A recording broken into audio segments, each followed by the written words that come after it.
Bonjour et bienvenue au jardin d'écolo Bio-Nature. Alors aujourd'hui on va parler paillage. Paillage pour l'hiver. Je voulais faire cette vidéo déjà depuis plusieurs jours, mais évidemment le temps ne s'y prêtait pas. Ces derniers jours on a eu de la pluie, du vent et de la pluie. Donc là il bruine un peu, mais enfin on va essayer quand même de faire cette vidéo. Alors suivez-moi.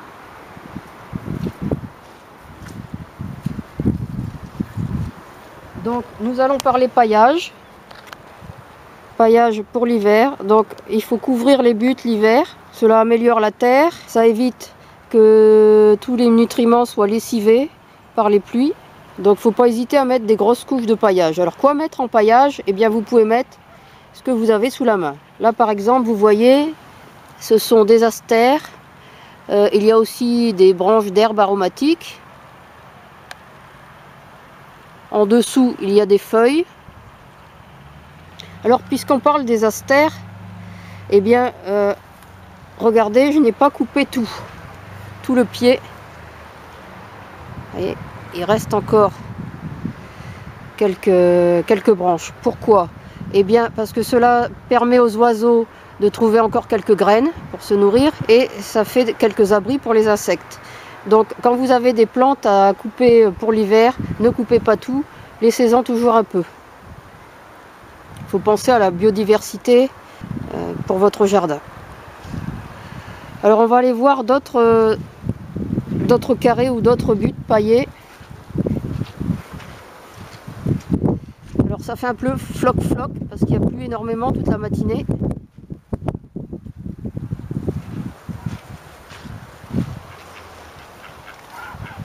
Donc là par exemple il y a des feuilles en paillage.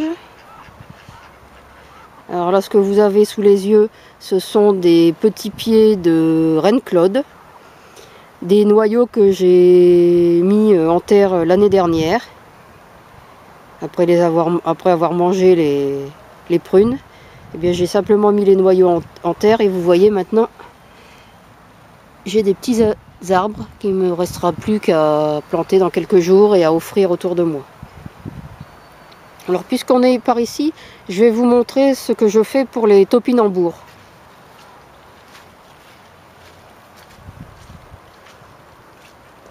Alors voilà encore quelques topinambours restants.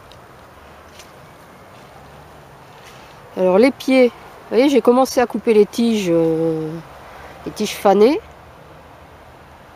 Je laisse une petite hauteur pour pouvoir retrouver les pieds de topinambour et je paille avec des feuilles et avec des morceaux des branches, des tiges que j'ai coupées. Alors pourquoi? Eh bien cela me permet de les récolter plus facilement l'hiver. Ils sont moins gelés, la terre n'est pas gelée en dessous. Et puis quand il pleut beaucoup, la terre est beaucoup moins humide et moins compacte. C'est plus pratique à récolter. Alors ce que vous pouvez faire aussi avec les tiges de topinambour, vous voyez quand vous avez des grosses cannes comme celle-ci, des grosses tiges, voilà, si on la voit bien, c'est couper des tronçons et puis, parce que une tige de topinambour, vous voyez, regardez, vous avez de la moelle à l'intérieur, si on voit bien, et c'est creux. Alors ce genre de tiges sont très utiles pour les hôtels à insectes. Vous coupez quelques tronçons et vous les mettez dans les hôtels à insectes, ça fait des abris pour les osmies par exemple, pour quantité d'insectes.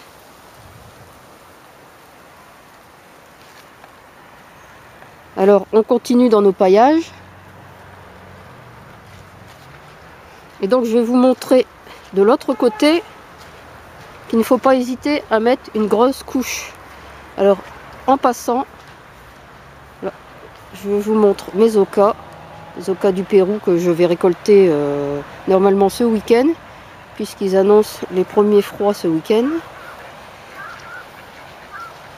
Alors je disais, puisqu'on passe par ici, là je n'ai pas encore mis de paillage, vous voyez. Pourquoi? Simplement parce que j'avais semé des févroles, de l'engrais vert, et il est seulement en train de pousser, donc j'attends que les févroles soient un peu plus hautes et je mettrai le paillage par la suite. Alors ici, il y a un peu de paillage aussi, vous voyez, des feuilles, quelques branchages. Alors ça c'est des petites branches de persil, du persil qui était monté à graines. Vous voyez, tout peut être utilisé comme paillage. Alors allons voir ce que je vous disais pour la butte. Vous pouvez mettre des belles épaisseurs de paillage. Vous pouvez aller jusque 30 cm. Hein. Pour l'hiver, c'est pas grave. Il suffira de retirer ce qui reste au printemps. Vous allez voir, ça va bien diminuer. Et au printemps, aux premières journées ensoleillées, vous retirez le paillage pour permettre à la terre de se réchauffer. Vous le remettrez pas, ensuite. Mais vous verrez, il ne restera plus grand chose. Donc vous voyez, je ne sais pas si on peut se rendre compte de l'épaisseur. Alors je vais reculer un peu. Voilà le pied de la butte. Et on voit quand même qu'il y a une belle épaisseur. Hein. Alors il y a des feuilles. Il y a quelques branchages. Il y a de la paille aussi un peu plus loin.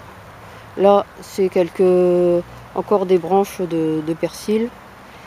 Je laisse avec les graines. J'ai récolté une partie des graines mais il en reste. Parce que si le persil pousse, ce qui m'étonnerait parce qu'il risque de geler, mais si jamais il pousse au printemps, si les graines ont tenu jusque là, eh bien ça me servira d'engrais vert. Je retirerai plus tard s'il y en a beaucoup. Donc ça n'est absolument pas grave. Ah, ici il reste un pied de pomme de terre, vous voyez. Alors ici c'est encore des feuilles, il y a un peu de paille.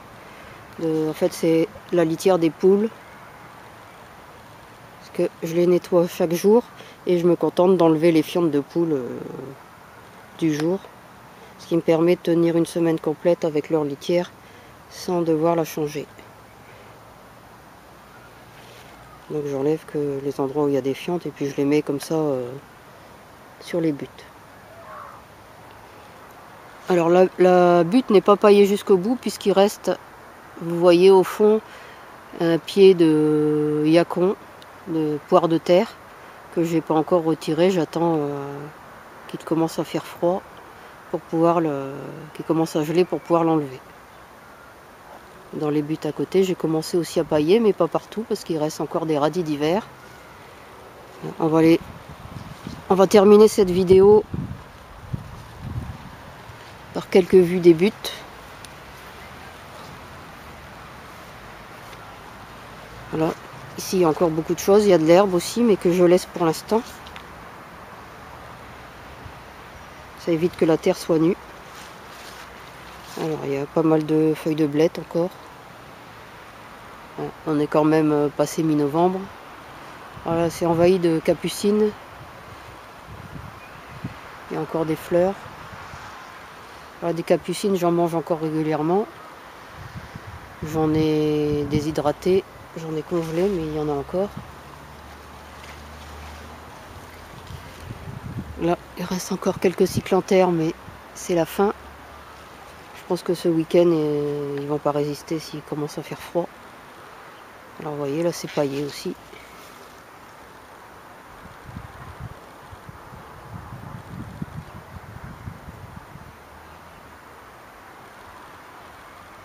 Je paille aussi les pieds des artichauts. Alors, celui-là, il est petit.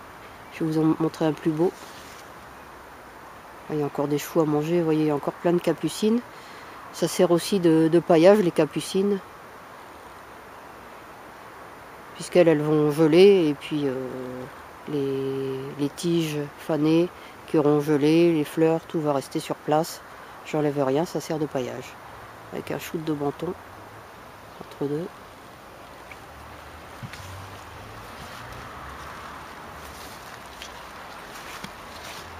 Ah, les canards ont fait des dégâts ici. On voit qu'il pleut depuis quelques jours.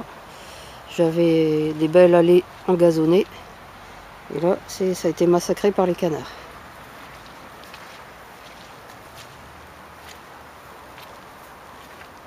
Alors ici, ils ont un peu envahi tous les capucines. Vous voyez, les radis sont en dessous.